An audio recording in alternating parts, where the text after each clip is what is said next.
reunion, but it's also a little Hatfields and McCoys too, because there are those that are in one house and there are those in the other house. And like me, I love both. But how many would say that they swear more allegiance to the Munsters? Okay, and how many would say they swear more allegiance to the Addams? Okay, so That's not only because I'm the only one sitting here. No, I'll tell you an interesting story about that though. But I know for me, growing up, it was, and this is where I let my geek flag fly. But it was good for me to see peculiar and odd and unique on the screen, even if it was sometimes goofy and strange. It was good for me to see things that were, as one of the songs says, spooky and geeky, because I wasn't white bread picket fence kid, and so when you see that on the TV screen, that's a validation that you need. And to not just have one family, but two, and even though they both had heart, they had different ways of approaching the world. So it was nice to have that dichotomy. Would you like to hear mine? By all means. We're here to hear you. John asked when I was about, I don't know, 20, something like that, we were doing something like this, and I gave my opinion. He said to me, "Who told you that?" I said, "Nobody." Oh, yes. I just made sense to me. He goes, "I can't put that together." Anyway, the difference between the Addams Family and the Munsters is the Addams Family is light, witty, intelligent humor. But guess who did most of the writing? Nat Parent.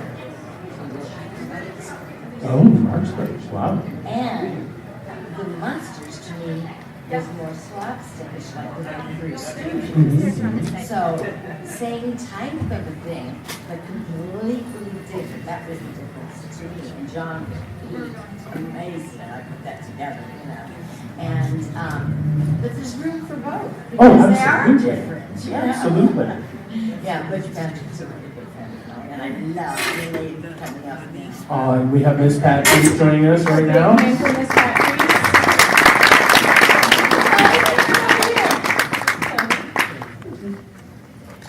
Well, I'm sorry, I'm a little late. I was just sitting there doing nothing, and they came and told me. Nice to be with you. Well, and as everyone knows, we have with us tonight, we have Wednesday and we have Marilyn. So we have, as I said, our dichotomy. And I did want to mention, because she mentioned him, John Aston is father of Sean Aston, who is here this weekend and around and about. So there is a whole slew of connections that panel out from there.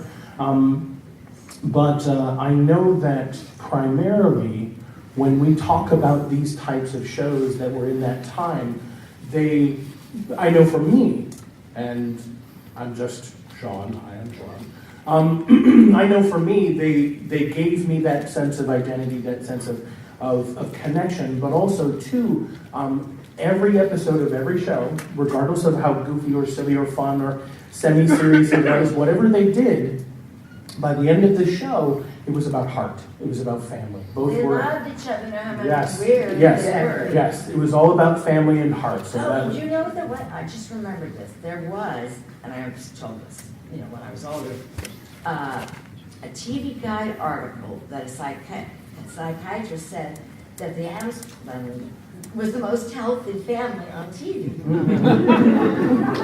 I know, the Munsters, as weird as we were, Uncle Herman went to work, Aunt Lily was a stay-at-home mom, I went to junior college, Grandpa went to work. We functioned as a functional, normal family, kind of weird setting. And this is just my own personal opinion, but I'm finding now that what in all the shows of the 60s were wonderful shows, great moral values. Yes. And now they're taking, now again, I have to qualify it, they're taking dysfunctional families and they're portraying it as the normal family. And, you know, during our era, these were shows that families all watch together and children. There's not many shows. Before the cable and the internet. I know. There's only a few stations. Sometimes progress is not too good. And so, you know, those things happen and times do change. But the 60s, all the shows of the 60s, it was a good time.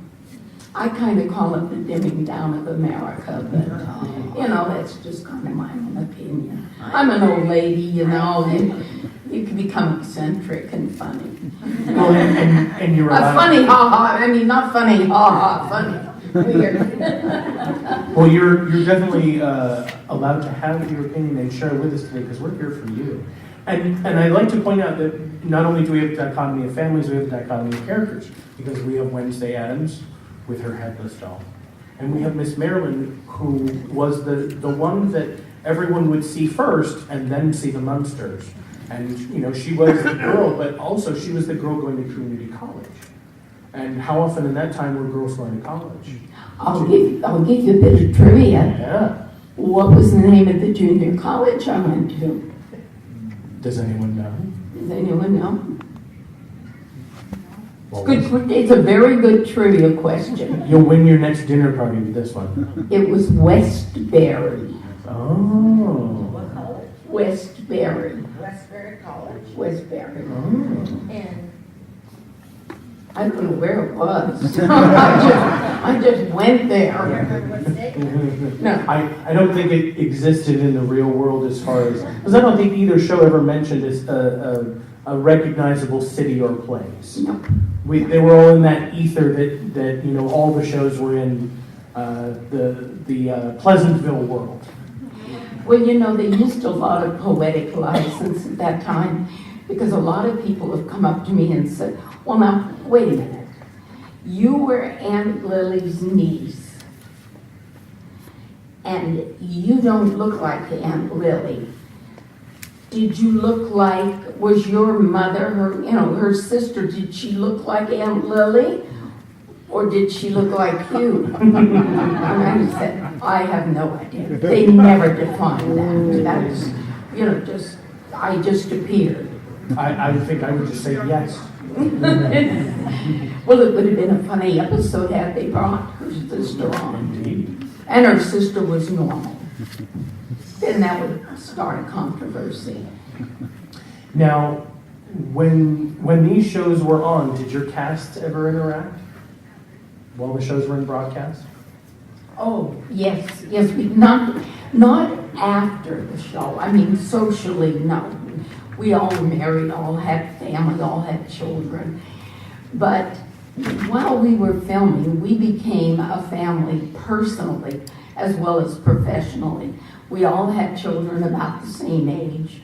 And I know your cast was pretty much the same way too, wasn't it, Lisa? Yeah, because you said that you were mentored to some degree by Mr. Ashton, so that. Yeah. Hi, Carolyn also. Yeah, they're like second mother and father. Oh, yeah. So we have quite a few people in the audience, and I want to make sure that we get time for questions. So does anyone have any questions for our panelists today? Queries? Okay. Posers? Yes, ma'am. So I would say, especially a lot of people Could you speak up a little bit louder? We're gonna get her a Here, microphone. just a moment. Okay. So I would say, especially like all over the internet too, it's kind of like a saying that Gomez and Morticia have one of the most beautiful and healthy relationships out there, you know, like weird but romantic and just wonderful parents, just like Herman and Lily. But can you tell us maybe some of your favorite times on the show and just when you kind of looked up to both of them and their relationships? My favorite, excuse me, my favorite time on the show was lunchtime.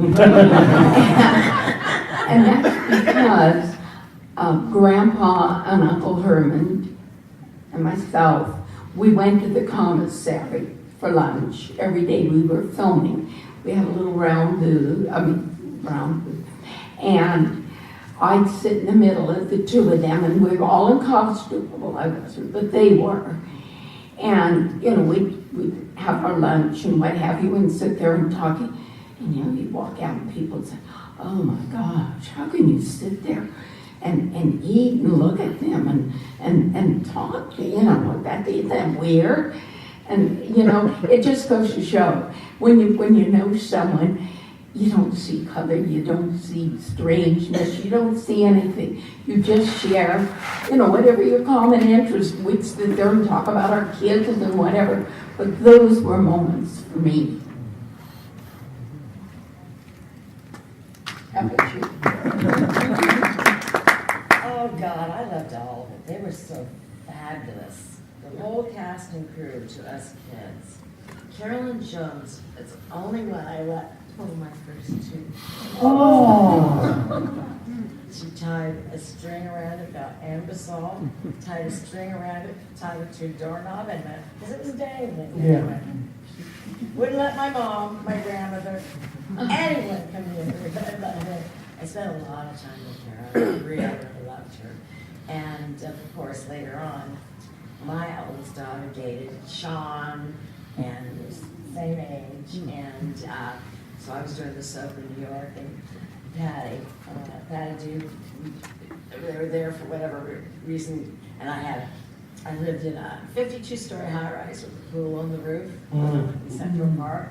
So she dropped the boys off, and I'd take them swimming, you know, if I wasn't working, you know. Nice. And everybody was just so wonderful, you know. Awesome. Any other questions from our, sir?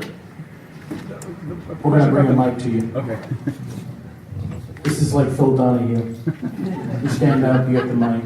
I just had a question about the Munsters. The pilot was shot in color. Do you know why the decision was made to shoot the series in black and white? I don't know why they shot it in black and white, but I know that when they decided to go in color,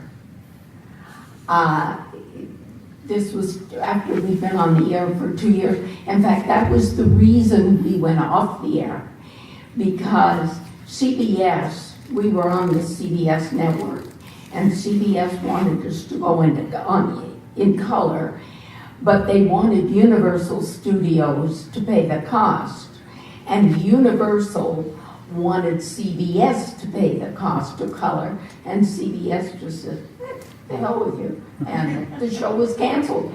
And it was a very popular show. And it was all over. Top of the ratings also when it was Top canceled. ratings. And it was all because of going in color. Yes, ma'am. Oh, this gentleman over here is first.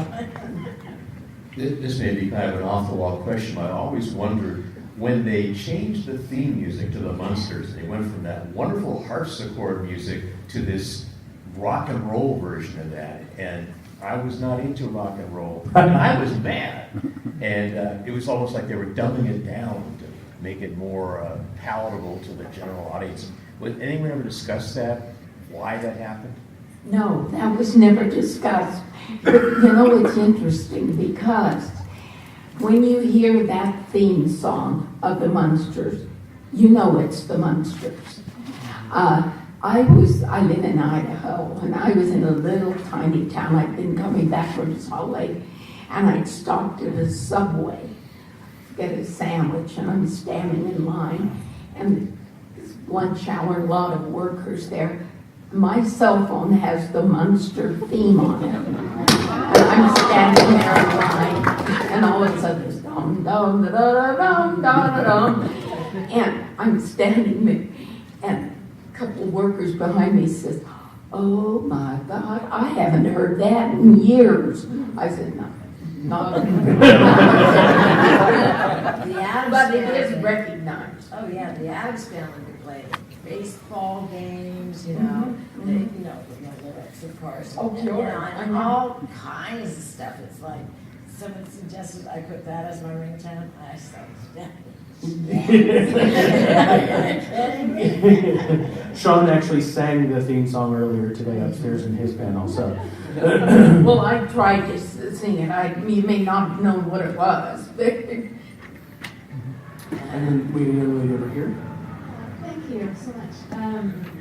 We've the past 2 or 3 years been playing the Munsters on a projector in front of the house or garage on Halloween. So that when all the trick-or-treaters want to make candy, we have Munsters playing. And I thought, well, since you're really our questions to you, what do you think are the best episodes that people would really enjoy on Halloween? Because there's so many episodes, and I time. well, my favorite episodes were, of course, the ones I had more than 3 lines. The Fergosiamo was one of my favorite. A Man for Marilyn, of course, because then that was built around me. Were probably 2 of my favorites. And for the Addams Family? Oh my goodness, when I watch an episode, more comes back to me because of how young I was. But one of my favorites, because I always had to wear the exact same dress, Oh, yes. was when someone moved next door. There was a little boy that I had a crush on, and they made me a mini Morticia dress and let my braids. That was a lot of fun for me, but there's so many good episodes that, but the kids weren't in every single episode. No. Most of them, but Well, when at my table, I have a picture of me in a leopard bathing suit with the coach, the Munster coach, and everyone says, "Oh wow, did you ever have that suit in the show?" I said, "Are you kidding?" I did that photo layout for George Ferris because he was a good friend of mine. The Munster show, my bathing suit would have been a pair of shorts and a t-shirt. That would have been it. like these do. I really loved both shows for different reasons, and your characters are kind of a little bit more light and dark, but both sides were beautiful. I wondered, casting, how you were chosen, and did you both know what impact the show would have after, or before or after, that would have on pop culture and society in general? No, if I had known now, or then what I know now, I wouldn't have thrown away my scripts on Friday night in the garbage can. I would have collected some Munster memorabilia, which I have none. I would have had no idea. It was like a job. It was like the middle of the summer, and then I know. we were told it was done, and we never went back. And Rude. for me, on how I got you asked the question of got the part. I replaced a gal who was Beverly Owens. She did the first 13 episodes, and then I tested, and she wanted to go back to New York and get married. And I tested, and I did the remaining 57 episodes. We did the 70 episodes total. And I tested on a Wednesday. They called me to let me know I got the part on Thursday, signed the contracts on Friday, and started work on Monday. To this day, I have never met Beverly Owens. I have no idea what she looks like. I've never seen her. She walked in here, I wouldn't know who she was. And I'd love to meet her because we share a common experience.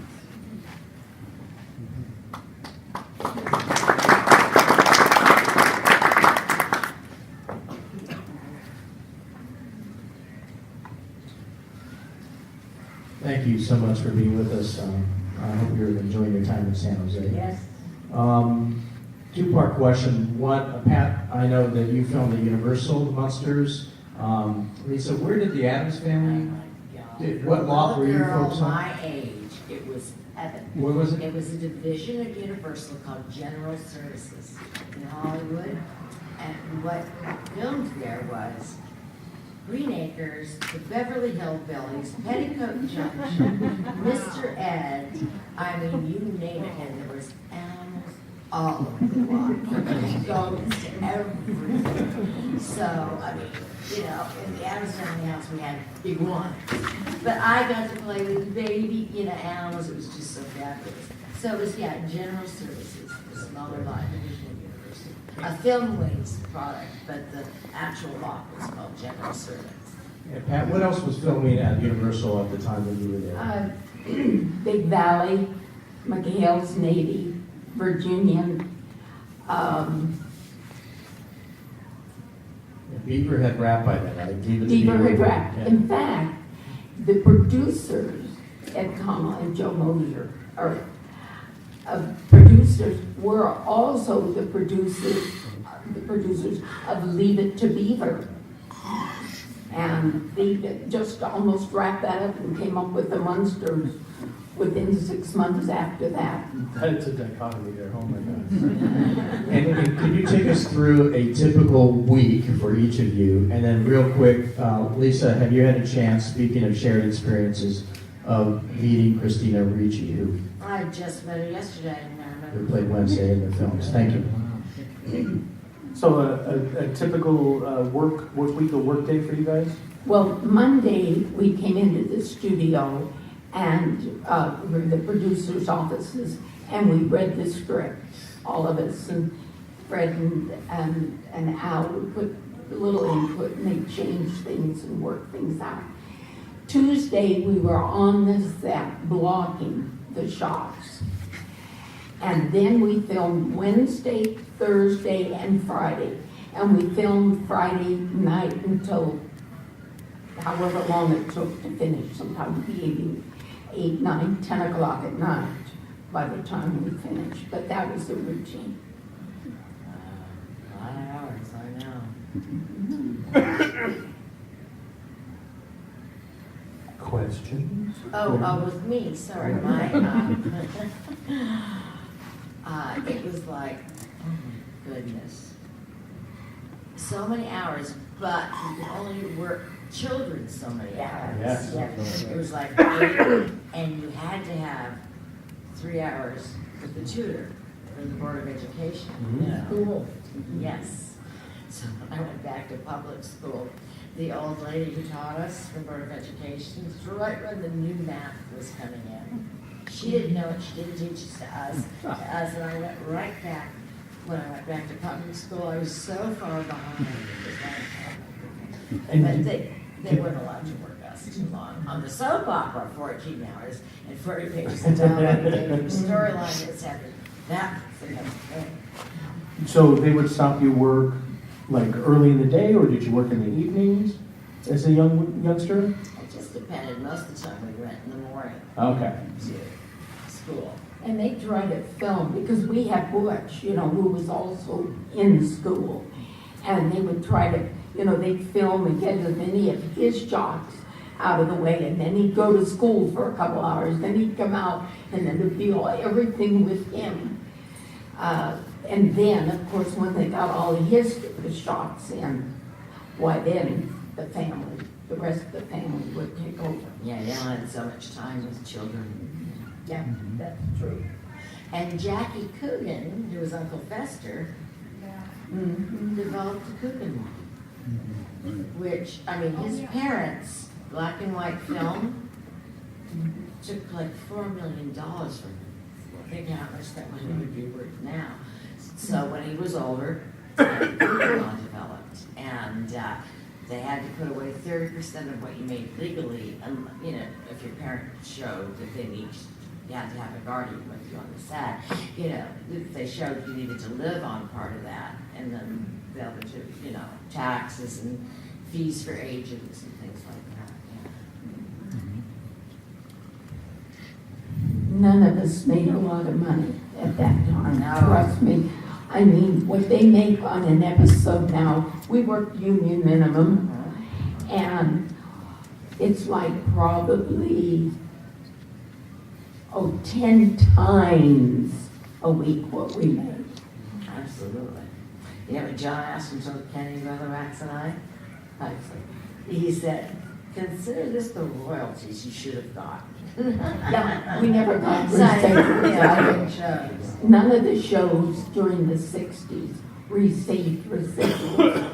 And then when Ronald Only for Reagan, 7 years, and Reagan had something to do with that. well, That's what I was trying to remember. he came in at President of Screen Actors Guild. 1970 as president of the Screen Actors Guild, and they changed the laws, and then everyone from 70 on received residuals in perpetuity.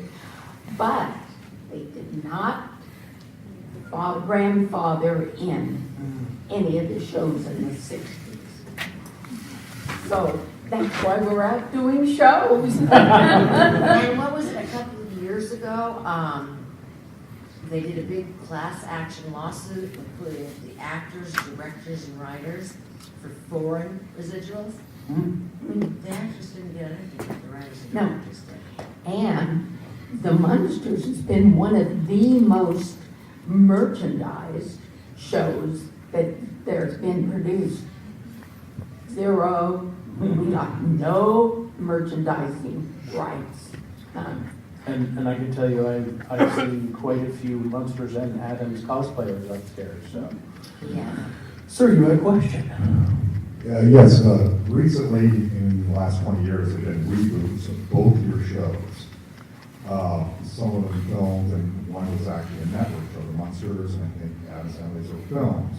What did you think of them, seeing them? And lastly, you said no residuals. Well, yeah, for the first 7 years, and then every time it was shown, it got less and less, so it was nothing like it is today. Okay. And that's terrible. That's life. What did you think of the new reboots? I really liked what they did. I always saw the first one, the Addams Family movies. The difference was, it's not really the same thing. They went a whole different way. The movies were sort of dark and morose, where the series had that clever, sharp, witty, intelligent kind of humor because of who wrote for us. Yeah. The Munsters in the remakes, I have not cared for any of them, because I feel that you just cannot replace Fred Gwynn and Al Lewis.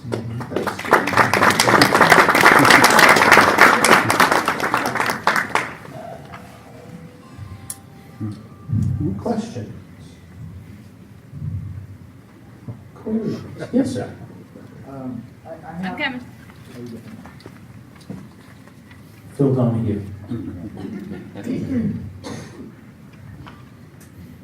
I have a non-Munsters question for Pat Breeze. I want to know if you have any memories, good or bad, of the horror film with Bruce Dern, the incredible two-headed transplant. Have to ask. I call that my Ed Wood picture. I think every young starlet in Hollywood either has a porn film or a horror film. Well, I got the horror film. I didn't have the body or anything else, or the or the lack of moral. I didn't have any of that. I don't think that the porn stars did too well. But that was we had Bruce Dern, Casey Kasem, John Barrymore Jr. Wonderful cast. I was the only girl, so everything happened to me. And that was kind of before anyone moved on. And of course, Bruce went on to do wonderful things. Wonderful work. And great work. And Casey Kasem and John Barrymore. I went on. You know what I remember the first thing I was young? I saw Bruce Dern in one of my favorite movies, The Great Gatsby. Oh, With Robert Redford.